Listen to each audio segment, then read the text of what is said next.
I thought I did everything right. I married my high school sweetheart, built a solid career, and gave her a life of comfort and security. I never cheated, never lied, never raised my voice. I was the stable, reliable husband. And apparently, that was the problem. One day, out of nowhere, she tells me she's unhappy, that she feels like we've become roommates, that she misses the passion, the excitement. I tell her we can fix this, we can travel more, go on dates, spice things up.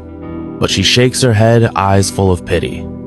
Turns out, she already found her excitement. A younger guy from her gym, a personal trainer.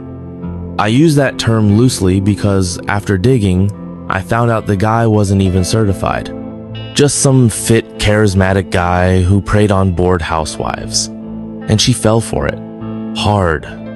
When I found out, I didn't rage. I didn't scream. I didn't even cry. I just asked, "Are you really willing to throw everything away for this guy?" And she had the audacity to look relieved. Like she'd been hoping I'd just let her go easily. So I did. I gave her the divorce she wanted. Split things fairly. No drama, no nasty legal fights. I moved out, rented a new place, and focused on myself. But here's where things get interesting. Fast forward 6 months. I'm healing, I'm going to therapy, I'm starting to enjoy life again. And then I get a call. It's her. Sobbing. I made a mistake. Of course she did. Turns out her dream guy wasn't so dreamy after all. Once she was officially divorced, he lost interest. The gifts, the romantic gestures, the compliments gone. She was just another notch on his belt, another conquest. And when she asked where their relationship was going, he ghosted her. Now she's realizing what she threw away. She's begging for another chance, apologizing, saying she was lost, that she got caught up in a fantasy, that she sees now how good she had it with me. And for the first time, I feel nothing for her. No anger, no sadness, just indifference. She made her choice, and now she has to live with it. The best part? While she was out chasing excitement, I reconnected with an old college friend.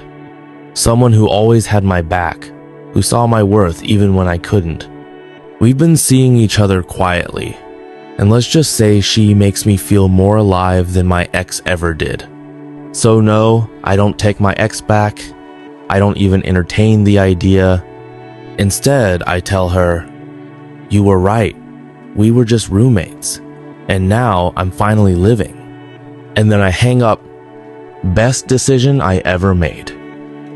I will be very grateful if you subscribe to our channel. From the moment I married Jake, I knew his sister, Emily, was a little too attached to him, but I never expected it to become a full-blown obsession. At first, I told myself it was normal. Siblings can be close, right? But the longer I was around Emily, the more I started to feel like I wasn't Jake's wife. I was just an outsider intruding on their perfect relationship. It started with little things. She would always sit between us on the couch. If Jake and I were holding hands, she'd find a way to insert herself literally, grabbing his other hand or playfully shoving me aside. If I made a joke and Jake laughed, she'd immediately try to top it. And if he ever gave me a compliment, she'd roll her eyes and remind him how she was always the most beautiful person in his life. Still, I tried to be understanding. Emily had been single for years, and I figured maybe she was just lonely. But things took a turn for the worse when we went on a family vacation together. I'll admit it, I was against the whole family vacation idea from the start. But Jake insisted, saying it would be fun. And since I was trying to be the good wife, I went along with it. Big mistake.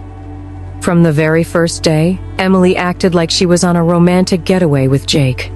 Every photo opportunity, she was right next to him, wrapping her arm around his waist, grabbing his hand, or tilting her head onto his shoulder.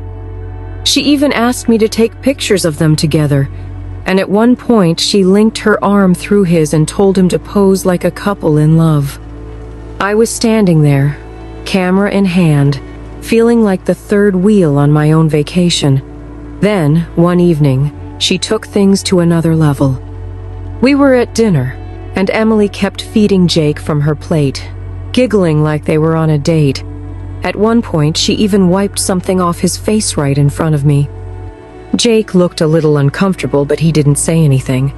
I, on the other hand, was fuming. The final straw? We were walking through the city, and Emily kept trying to hold Jake's hand. He would subtly pull away, but she was relentless. And then, when I went to grab Jake's arm, she actually stepped between us and laughed, saying, "Hey, he's my brother first." That was it. I was done. I could have had a screaming match right then and there, but that's not my style. No, I wanted to make sure she felt what I had been feeling this entire time. The next morning, I decided to flip the script. If Emily wanted to act like Jake's wife, I was going to act like she didn't exist. I held Jake's hand the entire day. Every time she tried to interrupt, I'd pull him closer and whisper something in his ear, making him laugh. When we took pictures, I made sure it was just the two of us. And when Emily tried to squeeze in, I accidentally stepped in front of her. But the best part? That evening at dinner, I went all out. I fed Jake from my plate, wiped something off his face, and even kissed his cheek every chance I got. Emily's face turned redder with each passing moment. Then, when she tried to pull Jake aside for a sibling moment, I smiled sweetly and said, "Oh, sorry, Emily, but my husband and I are on a date tonight. You understand, right?"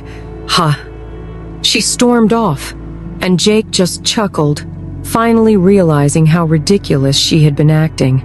When we got home, Emily gave me the silent treatment. I thought I'd finally gotten rid of her possessiveness until she tried one last move. A few weeks later, she invited Jake out for dinner alone. But this time, Jake finally put his foot down.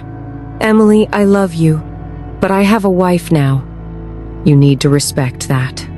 And just like that, the spell was broken. Now, Emily still pouts about it, but she's finally keeping her distance. And me? I got exactly what I wanted. My husband back. Sometimes the best revenge isn't shouting, it's showing them exactly how it feels to be pushed aside,